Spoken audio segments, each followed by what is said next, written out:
बिहेहरु दीपावलीहरुमा बनाउँछु अनि हामीहरु अनि रंग पेल्टिङ गर्छु। सोन देने छियै माइट में तब सानने छी। ओकरा धोइ धाइ के रंग टिप लगा देते चकचक करा लागते। केही वर्ष अघिसम्म तराई मधेसका प्राय जसो घर कोठाको प्रवेशद्वारमा मोखा चित्रकलाको झलक देखिन्थ्यो। गिलो माटोको प्रयोग गरी ढोका र झ्यालको किनारहरूमा विभिन्न आकृति बनाई प्राकृतिक रंगले सजाउने शैलीलाई मोखा चित्रकला भनिन्छ। ग्रामीण भेगका महिलाहरू मोखा चित्रकलामा पोख्त हुन्थे। घरधन्दा तथा खेती किसानीबाट बचेको समयमा महिलाहरू मोखा चित्रकलाबाट आफ्ना घर सजाउन तल्लीन हुन्थे। तराई मधेसमा बसोबास गर्ने प्रायजसो सबै समुदायमा यस्तो चित्रकलाबाट घर सजाउने प्रचलन छ। मखा छियै, मखा बनाने छियै घर के शोभ के लागि, एकदम बढ़िया लगते घर। ई सब माइट के छियै, सोन देने छियै माइट में तब सानने छी। पहिलेको मान्छेहरु कस्तो राम्रो राम्रो बुट्टाहरु काटेर बनाउनु हुन्थ्यो। अहिले चाहिँ हामीहरुलाई यही देवालको योमा फूल काटेर बनाउँदै छु। दीपावली आउँछ, बिहेहरु आउँछ, त्यही बिहेहरु दीपावलीहरुमा बनाउँछु अनि हामीहरु अनि रंग पेल्टिङ गर्छु यसलाई अनि राम्रो देखिन्छ। समय क्रमसँगै यो कला लोप हुँदै गए पनि अझ पनि केही घरहरूमा मोखाको झलक देख्न सकिन्छ। मोखा चित्रकलामा समुदायगत हिसाबले फरक फरक आकृति र चित्रहरू बनाउने गरिन्छ। पहिलो चरणमा सुकेको भित्तामा पानीले भिजाएर गिलो बनाई माटोले सतहलाई चिल्लो बनाइन्छ।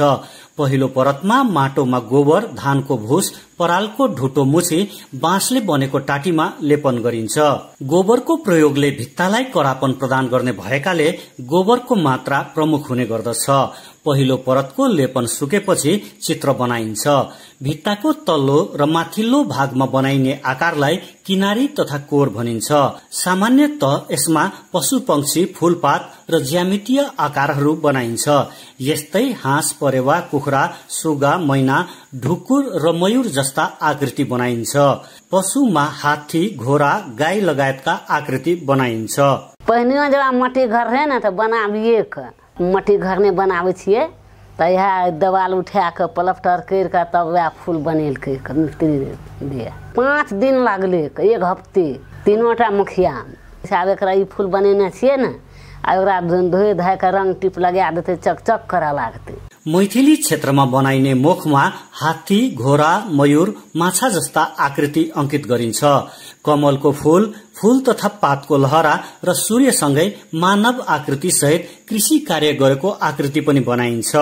थारू समुदायले बनाउने मोखामा मानव आकृति नगण्य देखिन्छ भने हाँस, परेवा, सुगा, मैना, ढुकुर, मयूर सँगसँगै कुखुराको आकृति बनाइएको हुन्छ। सन्थाल समुदायले बनाउने मोखामा विभिन्न किसिमका फूलपातहरू चित्रण गरिन्छ भने मुस्लिम समुदायका घरहरूमा बनाइने मोखामा चन्द्रमा, तारा, मस्जिदको मिनार र गुम्बदको आकृति बनाइन्छ। यस्ता आकृतिभित्र ऐनाको सानो सानो टुक्रा, रंगीन सिसा, काँचको चुराको टुक्राले सजाइन्छ। मोखा एउटा विशिष्ट भित्ते चित्र लोककला हो। ग्रामीण बस्तीहरूमा समेत पक्की घर बनाउने क्रम बढेसँगै यो कला लोप हुँदै गएको हो। भिजुअल पोस्टका लागि नवीन कर्ण, मोरङ।